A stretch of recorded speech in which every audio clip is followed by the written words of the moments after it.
आगे चलते हैं स्टूडेंट्स, डिस्कस करते हैं डिटेल में डायपोल मोमेंट क्या होती है। स्टूडेंट्स सबसे पहले हम इसको डिफाइन कर लेते हैं कि degree of polarity of molecules is expressed in the form of dipole moment. यानी कि स्टूडेंट्स जिस पोलैरिटी का हम जिक्र करते हैं जो कि बॉन्ड्स के दरमियान मॉलिक्यूल्स के अंदर एग्जिस्ट करती है, उसको स्टूडेंट्स हम मैग्नीट्यूड में भी जस्टिफाई कर सकते हैं या उसका मैग्नीट्यूड भी कैलकुलेट किया जा सकता है in terms of dipole moment. It is the product of the magnitude of charge and the distance between them. यानी कि स्टूडेंट्स अगर मैं फिजिकल टर्म्स में बोलूँ तो ये एक वेक्टर क्वांटिटी है, यानी कि ये मैग्नीट्यूड पे भी डिपेंड करती है और डायरेक्शन पे भी डिपेंड करती है। और वो कैसे डिपेंड करती है उसको हम एग्जांपल्स के थ्रू जस्टिफाई करेंगे। यूनिट्स में सबसे पहले स्टूडेंट्स हम डिस्कस कर लेते हैं कि जो डायपोल मूवमेंट है उसका यूनिट होता है कूलम मीटर, और कूलम मीटर के साथ स्टूडेंट्स आप क्या करते हैं, कूलम मीटर को इक्वलाइज करते हैं डिवाइस से। Device a bigger unit where 1 device equals to 3.336 into 10⁻³ coulomb metre. तो ये तो हो गया स्टूडेंट्स एक ब्रीफ सा इंट्रोडक्शन डायपोल मूवमेंट का। स्टूडेंट्स आप देख सकते हैं आपके सामने कि पॉजिटिव और नेगेटिव चार्ज हैं, दोनों सेपरेटेड हैं एक प्रॉपर डिस्टेंस के अंदर। सबसे पहले स्टूडेंट्स इनके दरमियान क्या होता है, चार्ज डेंसिटी अनइक्वली शेयर्ड होगी, और स्टूडेंट्स जो इनका डिस्टेंस और मैग्नीट्यूड होगा वो आपको डायपोल मूवमेंट का मैग्नीट्यूड बता रहा होगा। अब स्टूडेंट्स जब हम बात करते हैं डायरेक्शन की, तो स्टूडेंट्स हम डायरेक्शन हमेशा डायपोल मूवमेंट कैलकुलेट करते वक्त लेते हैं from the positive ends towards the negative and. यानी कि स्टूडेंट्स हम किसी भी मॉलिक्यूल का स्ट्रक्चर जो कि हमें नज़र आ रहा है उसको देखते हुए भी ये प्रिडिक्ट कर सकते हैं कि इस मॉलिक्यूल की डायपोल मूवमेंट एग्जिस्ट कर रही है या नहीं। अब स्टूडेंट्स यहाँ पे एक बेसिक अजम्पशन या बेसिक ऑब्जर्वेशन है, वो ये है कि आपके पास जो डायपोल मूवमेंट है वो हमेशा पोलर मॉलिक्यूल्स की एग्जिस्ट करती है as compare to that of non polar molecules. जैसे कि स्टूडेंट्स आपके पास हाइड्रोजन मॉलिक्यूल है, हाइड्रोजन मॉलिक्यूल स्टूडेंट्स आपके पास नॉन पोलर है, और वो क्यों है, क्योंकि हम कोई डायरेक्शन इसकी जस्टिफाई नहीं कर सकते। हम ये नहीं बता सकते कि इसका पॉजिटिव और नेगेटिव एंड क्या है, क्यों, क्योंकि जो आपके पास इलेक्ट्रॉन डेंसिटी है वो सिमेट्रिकली इक्वली डिस्ट्रीब्यूटेड है बिटवीन द बोथ न्यूक्लियर। तो स्टूडेंट्स इसकी जगह अगर आपके पास हो हाइड्रोजन क्लोराइड तो पॉजिटिव से नेगेटिव की तरफ मूव करेंगे, यानी कि वेक्टर को हम इस तरह से ड्रॉ करेंगे और इसके डायपोल मूवमेंट एग्जिस्ट करेगी, मीन्स कि ये पोलर मॉलिक्यूल है। बिल्कुल इसी तरह स्टूडेंट्स आपके पास आ जाता है वाटर मॉलिक्यूल। वाटर मॉलिक्यूल के स्टूडेंट्स आप क्या करते हैं, from positive to negative ends आप एरोज ड्रॉ करते हैं, और स्टूडेंट्स आपको पता चल जाता है कि ये डायपोल मूवमेंट एग्जिस्ट करती है। कैसे एग्जिस्ट करती है, क्योंकि स्टूडेंट्स आपके पास दोनों डायपोल मूवमेंट्स एक दूसरे को कैंसिल नहीं कर रही होती हैं, यानी कि कैंसिल के सेंस में कर सकती हैं। जैसे स्टूडेंट्स कार्बन डाइऑक्साइड है आपके पास, कार्बन डाइऑक्साइड का स्ट्रक्चर हमने ड्रॉ किया, अब ये नेगेटिव एंड है और ये पॉजिटिव एंड है, ठीक है। अब स्टूडेंट्स इसकी जो डायपोल मूवमेंट होगी वो आपके पास जीरो होगी। वो कैसे, आप क्या कर रहे हैं, पॉजिटिव से नेगेटिव एंड्स की तरफ इसकी स्टूडेंट्स आप क्या करते हैं कि ड्रॉ करते हैं पॉजिटिव टुवर्ड्स नेगेटिव एंड्स। अब दोनों स्टूडेंट्स ऑपोजिट डायरेक्शन में मूव कर रही हैं, मीन्स के दोनों एक दूसरे का इफेक्ट कैंसिल कर रही हैं, तो डायपोल मूवमेंट आपके पास जीरो होगी as compare to that of students carbon monoxide आपके पास है। कार्बन मोनोऑक्साइड में पॉजिटिव से नेगेटिव एंड की तरफ स्टूडेंट्स आपके पास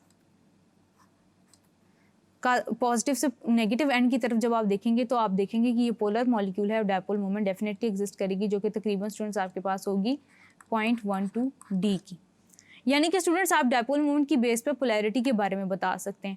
एप्लीकेशंस डिस्कस करते हैं डायपोल मूवमेंट की। स्टूडेंट्स आपके पास आप डायपोल मूवमेंट के through percentage ionic character calculate कर सकते हैं किसी भी मॉलिक्यूल का, यानी कि हम ये बता सकते हैं कि कोई बॉन्ड कितने % आयनिक है, या आपको जब पता चल जाता है एक बॉन्ड कितना % आयनिक है तो आपको ये भी पता चल जाता है कंसेक्टिवली कि वो कितना % कुवलेंट है in nature.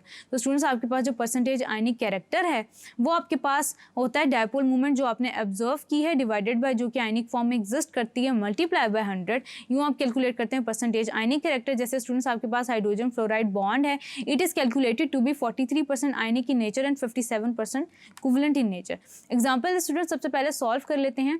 The observe dipole movement of hydrogen fluoride is 1.90 D, ये ऑब्जर्व्ड है। हमने क्या है कि आयनिक जो है ना वो कैलकुलेट करनी है, वो कैसे करनी है, परसेंटेज आयनिक कैरेक्टर हमने सब्सिक्वेंटली इसका कैलकुलेट करना है। डिस्टेंस बिटवीन द चार्जेस आपको पता है पॉजिटिव और नेगेटिव एंड्स हैं, तो हम क्या करेंगे कि इसको मल्टीप्लाई कर देंगे हम, mu is equals to Q into R. आपके पास ये हाइड्रोजन फ्लोराइड है, हाइड्रोजन फ्लोराइड है, यानी कि इसकी डायपोल मोमेंट इस डायरेक्शन में एग्जिस्ट कर रही है। इनके दरमियान डिस्टेंस जो है वो आपको मेंशन किया हुआ है कि वो डिस्टेंस जो है वो आपके पास 0.917 इंटू 10⁻⁻10 है, और इसको आप स्टूडेंट्स मल्टीप्लाई कर देंगे चार्ज के साथ जो कि आपके पास है 1.602 इंटू 10⁻⁻19। तो आपके पास स्टूडेंट्स इसका जो आंसर आ जाता है वो आ जाता है, तो स्टूडेंट्स इसके पास जो आपका आंसर आ जाता है वो आ जाता है 0.917 मल्टीप्लाई बाय 1.602 1.469। तो स्टूडेंट्स आपके पास जो इसका आंसर आ जाता है वो आ जाता है 1.469 इंटू 10⁻⁻29 मीटर कूलम। अब स्टूडेंट्स आपके पास ये आ गया मीटर कूलम। अब आपने क्या करना है कि इसको कन्वर्ट कर देना है आपने डिबाई के अंदर। डिबाई के अंदर कैसे कन्वर्ट करना है आपने? फॉर डिबाई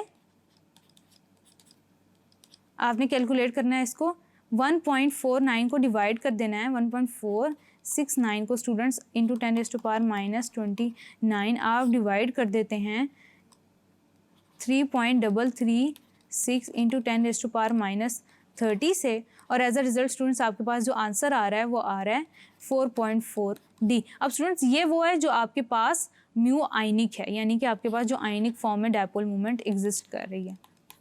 अब स्टूडेंट्स आप क्या करेंगे कि आप म्यू ऑब्जर्व्ड, आपने परसेंटेज आयनिक कैरेक्टर कैलकुलेट करना है, तो आप क्या करेंगे, ऑब्जर्व की वैल्यू आपके पास 1.9 है, डिवाइडेड बाय 4.4 मल्टीप्लाई बाय 100 करेंगे तो स्टूडेंट्स आपके पास आंसर आ जाएगा 43.2%। यानी कि स्टूडेंट्स आपके पास जो हाइड्रोजन फ्लोराइड का बॉन्ड है वो आपके पास 43.2% आयनिक है नेचर। आगे चलते हैं स्टूडेंट्स, एप्लीकेशन देखते हैं कि आप क्या करते हैं डायपोल मूवमेंट के थ्रू बॉन्ड एंगल्स या जियोमेट्रीज को प्रिडिक्ट कर सकते हैं। जैसे स्टूडेंट्स आपके पास जो वाटर है उसकी बेंट एंगुलर ज्योमेट्री है, जैसे कि आपने डिस्कस किया, और स्टूडेंट्स इसके थ्रू आप ये प्रिडिक्ट कर सकते हैं कि आपके पास जो वाटर मॉलिक्यूल है वो पोलर है और इसकी जो पोलैरिटी है आपके पास वो है 1.85 D। अब पॉजिटिव से नेगेटिव एंड की तरफ इस तरह से मूव करेंगे, यानी कि इसकी पोलैरिटी एग्जिस्ट करती है। बिल्कुल इसी तरह स्टूडेंट्स आपके पास जैसे वाटर है, बिल्कुल इसी तरह स्टूडेंट्स आपके पास आ जाता है हाइड्रोजन डाइसल्फाइड, बिल्कुल इसी तरह स्टूडेंट्स आपके पास आ जाता है सल्फर डाइऑक्साइड। स्टूडेंट्स जो आपके पास सल्फर ट्राइऑक्साइड है वो स्टूडेंट्स आपके पास नॉन पोलर है इन नेचर, क्योंकि स्टूडेंट्स उसके जो वेक्टर्स हैं वो एक दूसरे को कैंसिल आउट करते हैं। बिल्कुल इसी तरह स्टूडेंट्स कार्बन मोनोऑक्साइड के लिए हमने डिस्कस किया, कार्बन डाइऑक्साइड के लिए डिस्कस किया, बिल्कुल इसी तरह स्टूडेंट्स हमने डिस्कस किया कार्बन डाइसल्फाइड के लिए।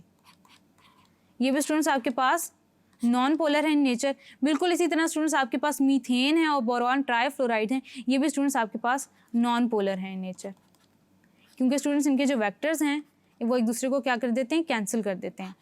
Positive toward negative and, positive towards negative and, positive towards negative and. बिल्कुल इसी तरह स्टूडेंट्स मीथेन के लिए, यानी कि स्टूडेंट्स आपको डायपोल मूवमेंट के थ्रू ये पता चल जाता है कि पोलैरिटी क्या है, नॉन पोलर है या पोलर है नेचर। बिल्कुल इसी तरह स्टूडेंट्स आपने देखा कि डिटर्मिनेशन ऑफ पोलैरिटी में आपने बेंजीन और क्लोरोबेंजीन के दरमियान आप डिफरेंस देख सकते हैं कि बेंजीन के सारे वेक्टर्स एक दूसरे को कैंसिल आउट कर देंगे, जबकि स्टूडेंट्स क्लोरीन के नहीं करेंगे, तो उसकी डेफिनेट एक डायपोल मूवमेंट है जो एग्जिस्ट करती है, जो कि है 1.2।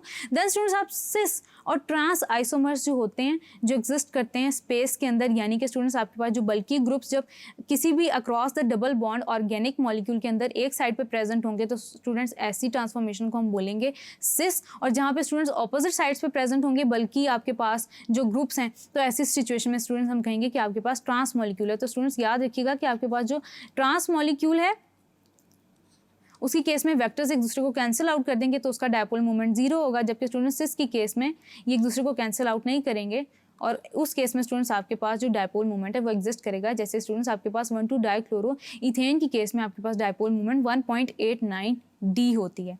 तो ये तो हो गई आपके पास students application of dipole moment. आगे चलते हैं स्टूडेंट्स, इफेक्ट ऑफ बॉन्डिंग हम देखते हैं कि कैसे होती है upon the dissolution of substances, upon the आपके पास structures of substances. Thank you.